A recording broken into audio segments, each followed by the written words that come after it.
El Instituto Mexicano de la Radio, en colaboración con Violeta Radio, presenta Voces en Resistencia con Julia Didrikson.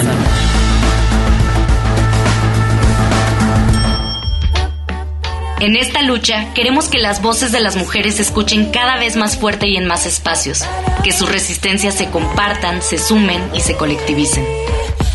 Esto es Voces en Resistencia.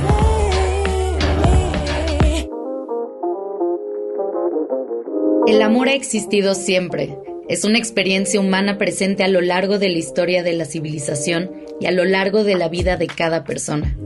Sin embargo, la forma en la que percibimos, deseamos y vivimos dicha experiencia trascendental ha variado en cada época y en cada lugar.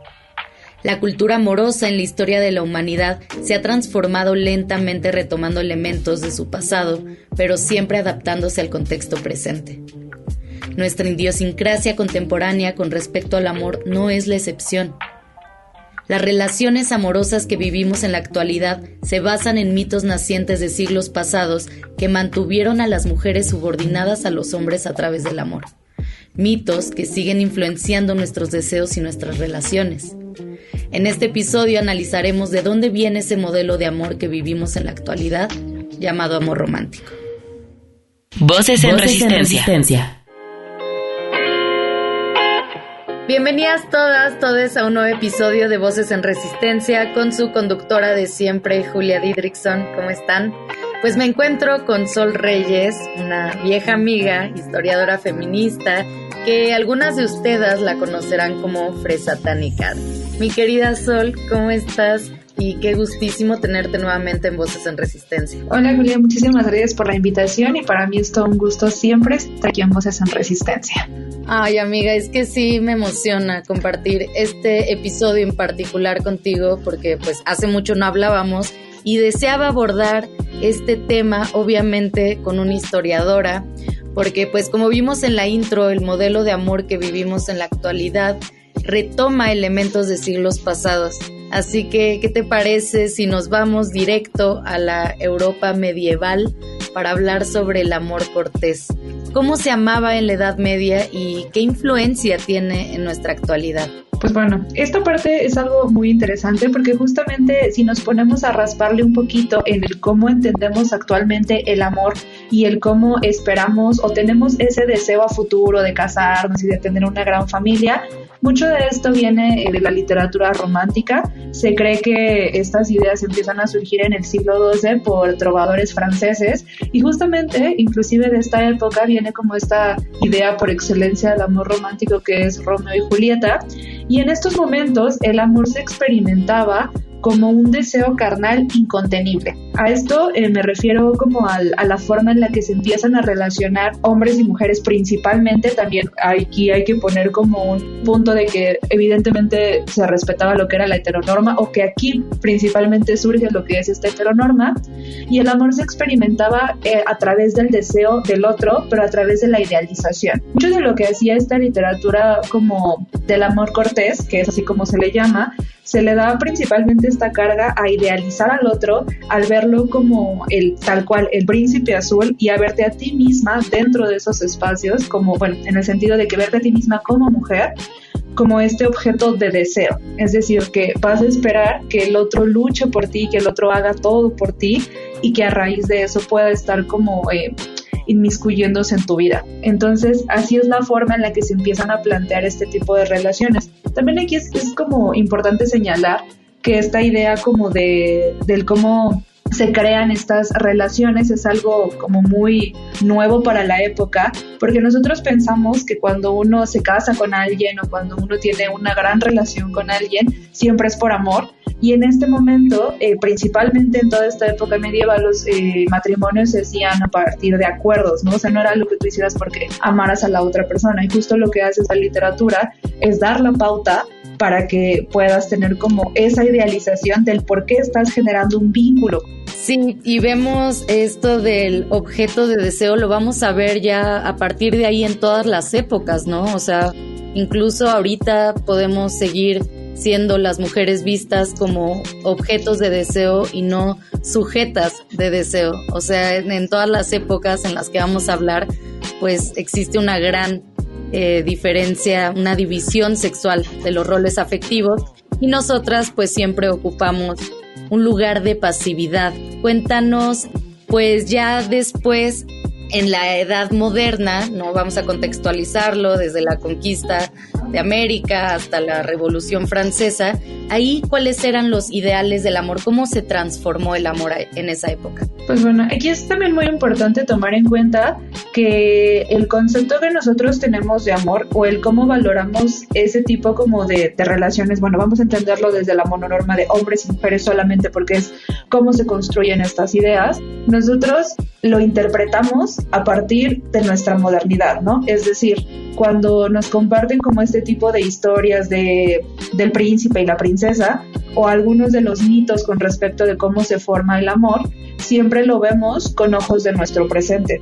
Esto lo digo porque tanto supongamos entre la colonia, que pues es como muy entre paréntesis, porque también hay los historiadores somos medio rancios para hacer esas divisiones de tiempo, entre la colonia y lo que es la Revolución Francesa, los patrones a partir de los cuales se ven las relaciones amorosas son muy similares. Es decir, lo que hace la literatura del amor cortés es ser como un género de ficción.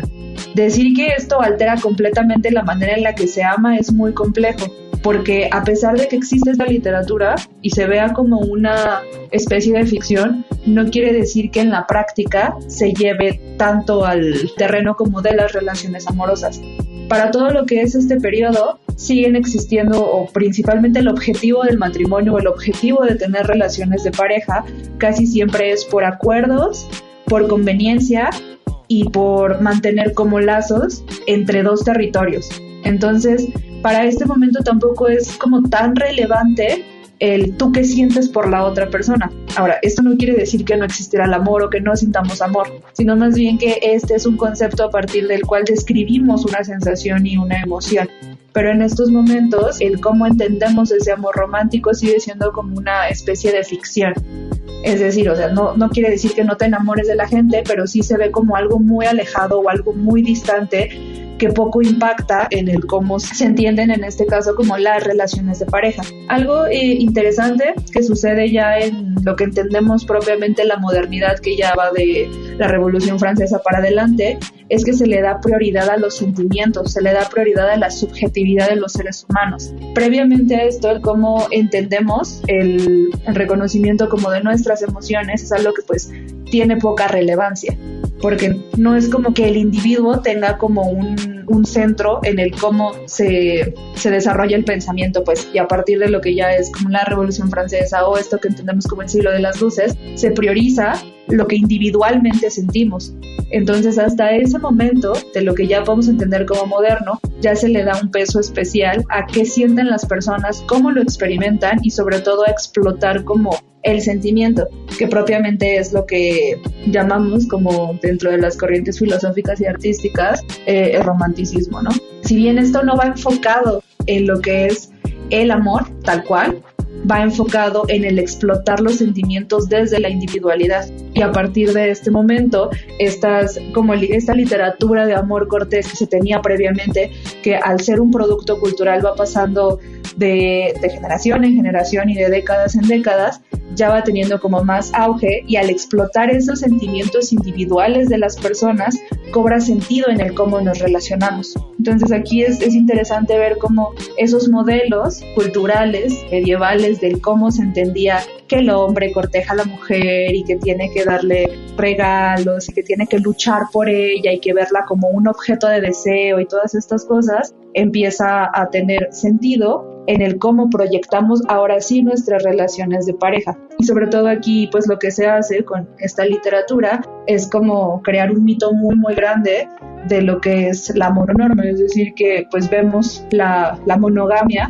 que la monogamia tiene mucho que ver como con el cómo entendemos nuestras relaciones dentro del amor romántico. Entonces se incrusta como muchísimo más en el cómo se establecen nuestras relaciones de pareja, y pues tantito se mezcla un poco con estos patrones culturales que ya existían con el amor cortés, y pues poco a poco de ahí va saliendo como este pequeño monstruito del amor que actualmente estamos combatiendo, que es esta parte como de el amor romántico. Gracias, Sol. Vámonos con una canción, una rolita que acaba de estrenar nuestra querida René Ghost, compositora feminista y cantautora mexicana que pues en este espacio admiramos muchísimo. Escuchemos Me Cansé de René Ghost y regresamos. Hey, no se te olvide seguirnos en redes sociales. Encuéntranos en Instagram como Voces-en Resistencia, en Twitter como @VioletaRadio_FM y @Reactor105. Regresamos con Sol Reyes, que nos está contando pues un poco de la historia del amor, digámoslo, en Occidente, y ya nos empezó a hablar también un poco del romanticismo, así que Sol, quiero que nos enfoquemos en esta corriente, ¿no? ¿Por qué le llamamos amor romántico al modelo de amor de pareja que vivimos actualmente? Yo sé que poco tiene que ver con este movimiento artístico, el amor romántico que conocemos ahora. Sin embargo, Oral Herrera, por ejemplo, dice que hemos heredado del romanticismo los sentimientos exacerbados, la individualidad a ultranza, como mencionabas, la profundidad y el arrebato de las emociones, también el tormento que se vive desde y para el interior de uno mismo, una misma. ¿Qué nos puedes decir del romanticismo? ¿Por qué crees que le llamamos ahora amor romántico? En la forma en la que se crea como este concepto del romanticismo, la prioridad es el mostrar nuestros sentimientos de manera exacerbada y llegar al punto límite de ellos. Entonces, en el cómo se va entendiendo tanto en corrientes artísticas como filosóficamente, lo que se prioriza aquí es hasta dónde estás dispuesto a llegar por el sentimiento. ¿Qué tanto estás dispuesto a arriesgar, a perder y a morir inclusive para poder llegar a ese sentimiento sublime? El punto importante de esto, y es justo por lo que mencionaba en un principio, que cuando observamos al pasado a veces lo hacemos con nuestros ojos del presente, esto nos hace valorarlo de maneras completamente distintas a lo que en ese pasado se tenía entendido. Es decir, el romanticismo explotaba ese sentimiento, pero porque lo que estaban buscando era llegar al punto más humano, es decir, a esos sentimientos como de furia, de odio, de descontrol, que en siglos anteriores no se le permitía a los humanos explotar. Aquí se tiene una idea que es lo sublime. Lo sublime es un sentimiento que tú no tienes palabras ni nada como para poderlo expresar. Se decía que únicamente el arte lo podía hacer. Lo que se busca es llegar a ese punto como clímax. Y cuando se interpreta desde nuestro presente o cuando se interpreta desde otras épocas, se le relaciona directamente con el amor, que entendemos ahora como romántico, porque se creía que eso era lo que sentían los personajes de ese tipo de historias, insisto, como Romeo y Julieta, al llegar a ese éxtasis de estar juntos. Entonces se le asocia de esa manera, porque se interpreta como de, claro, es que a partir del cómo se están relacionando entre ellos, del cómo se miran, del cómo tienen ese deseo carnal, están llegando al clímax de las emociones. Pero digo, insisto, no tiene mucho que ver con el cómo se desarrolla pues filosóficamente el movimiento, sino más bien que tiene que ver con la interpretación que se le hace posteriormente. Entonces, le denominamos así amor romántico porque estamos hablando de esa exacerbación de sentimientos, pero ahora eso también tiene un sesgo de género bien interesante, porque justamente a quienes sí se les permite tener ese tipo de sentimientos y a quienes no. Quienes tienen que llegar hasta ese punto de declive y de desesperación y a quienes no. Y históricamente, el cómo se construyen también las masculinidades hacen que los hombres no exploten esas emociones o hace que reserven mucho lo que es llegar a ese punto clímax justo como de esa interpretación de lo que es estar con una persona o de llegar al punto álgido del sentimiento. Entonces, ellos tienen más la posibilidad de esconderlo, y a quienes se les adjudican más esas ideas como de llevarlo todo al límite es principalmente a las mujeres.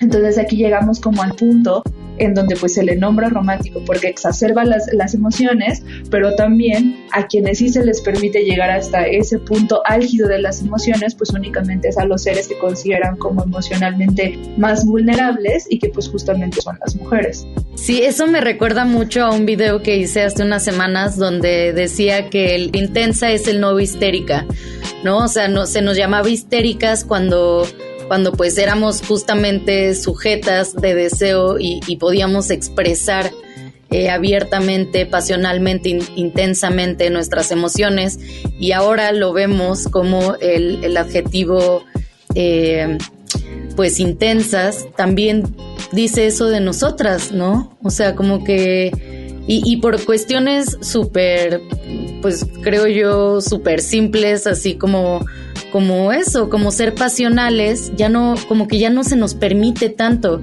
en cuestión a la pareja, ¿no? O sea, somos intensas y entonces nos da miedo ser intensas para no espantar a nuestra pareja. Pero bueno, esa es otra cosa. Quiero que nos vayamos ahora al siglo XX.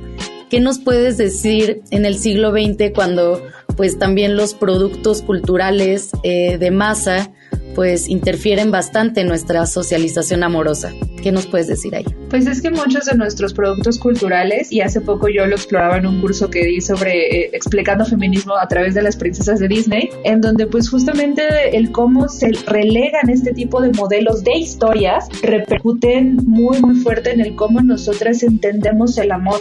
Ahorita dando el ejemplo como de las princesas, siempre se nos da como un valor distinto con cada una. Por ejemplo, pues es que tienes que ser servicial, ¿no? La Cenicienta, es que tienes que ser amable y sumisa y callada, y bueno, es todo lo que viene en la canción de Mulan. Entonces muchos de estos productos culturales van heredando los modelos previos.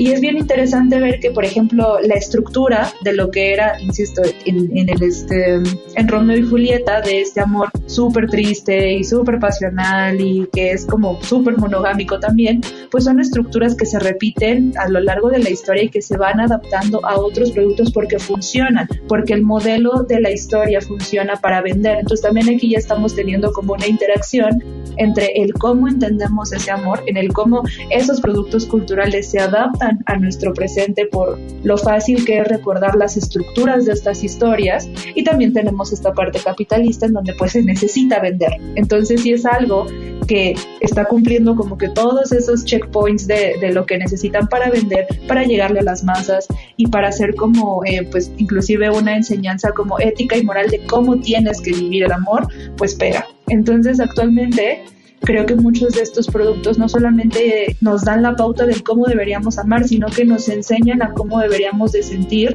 y a cómo deberíamos de expresarlo, lo cual pues yo no creo que esté como que tan bien, porque muchas veces eso también repercute en el cómo formamos nuestras relaciones y en el cómo no nos permitimos ver otras formas de amar, ¿no? Por ejemplo, cuando yo era niña y veía esas películas decía, claro, hombre y mujer, entonces si yo siento algo por una mujer, pues no es válido porque este producto ya me enseñó que así el amor no existe, ¿no? O ver estos productos y ver que, bueno, y vivieron felices para siempre y solo estuvo con una persona toda su vida. Bueno, entonces los modelos relacionales que van más allá de la monogamia, pues no son válidos, porque aquí en este producto cultural me dijeron que la única forma en la que puedo ser completamente plena es con una persona y pues lo demás no, cuando pues en realidad puedes llegar inclusive a ser poliamoroso y vivir completamente tranquilo o tranquila y feliz. Entonces mucho de eso que venimos arrastrando de la cultura medieval y sobre todo como de esos modelos occidentales, pues termina repercutiendo en nuestra actualidad. Lo bueno es que me imagino que varias de las personas que pues están aquí escuchándonos pues también podrían buscar otras herramientas para tratar de salir como de estas dinámicas, entendiendo justo que pues estos productos culturales pues nos relegan a lugares muy problemáticos para amar y para ser amadas. Sí, totalmente, como escribió Esther Díaz sobre nuestros deseos colonizados, ¿no? Nuestros deseos y sentires. La cultura también está moldeando y ha moldeado siempre la forma en la que sentimos, en la que nos relacionamos afectivamente, y pues lo sabemos desde una forma bien injusta, bien patriarcal.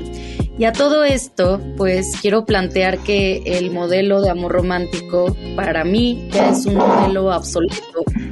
En lo que vemos en la actualidad, me parece que es obsoleto y estoy convencida de que estamos viviendo una revolución en torno al amor y pues que en un futuro cercano dejaremos atrás esos mitos nacientes en siglos pasados. Al menos ese es mi deseo. Sol, ¿tú cómo te imaginas al amor en un futuro cercano? ¿Qué crees que va a cambiar? Pues me imagino que poco a poco tendremos las herramientas necesarias para ir dejando poco a poco estos modelos que tanto daño nos han hecho y que nos han pues llevado como de la manita y nos han encaminado para pensar que solo existe una única forma de amar y una única forma de expresarlo. Y pues yo tengo mucha esperanza en el futuro porque sí veo que pues en la actualidad es muchísimo más fácil que se cuestione tanto esto que es la mononorma, es decir, pues tener solo una pareja y estar solo con una persona para siempre y tener felices para siempre, o que también se cuestione esa heteronorma de no tener que estar pues o únicamente pensar en que existen las relaciones hombres y mujeres y que pueden ser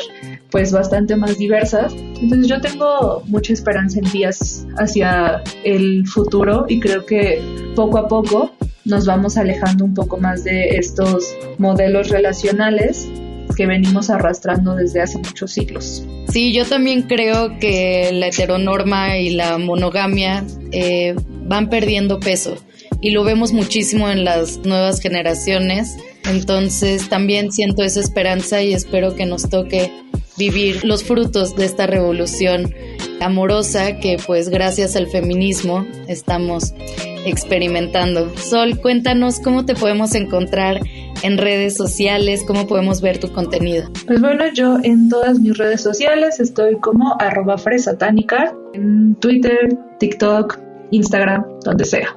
Entonces pues ahí andamos, hablando de historia, arte y feminismo. Historia, arte y feminismo. Me encanta que hayas estado aquí, Sol. Muchísimas gracias pues por tu tiempo, conocimiento y te mando un abrazo grande. Voces en Resistencia. Sabemos que uno de los caminos claves para conocer y transgredir la estructura de dominación y transformar de raíz una de sus herramientas de subordinación, como lo es el amor romántico, tiene que ver con el conocimiento del pasado, con la indagación sobre el origen de los mitos que sostienen el paradigma de amor patriarcal, así como de ciertas creencias y prácticas que lo reproducen. Espero que este episodio las haya dejado con ganas de conocer más a fondo de dónde viene la forma en la que nos relacionamos amorosamente, para seguir organizándonos y transformando este modelo de amor obsoleto. Agradezco mucho a Sol Reyes por todo el conocimiento compartido, a Lucía, Yazbek y Diego por el trabajo en equipo y, claro, a ustedes por acompañarnos una vez más. Yo soy Julia Didrikson, me pueden encontrar en cualquier red como Julia Didri. Les mando un abrazo grande y las espero la siguiente semana aquí en Voces en Resistencia. Y porque no se va a caer solo, sigamos resistiendo desde la creatividad, los afectos, la organización política, el pensamiento crítico, la sororidad y el autocuidado. Hasta la próxima. Con la colaboración de Violeta Radio, esta fue una producción de Grupo Imer. Somos Radio Pública.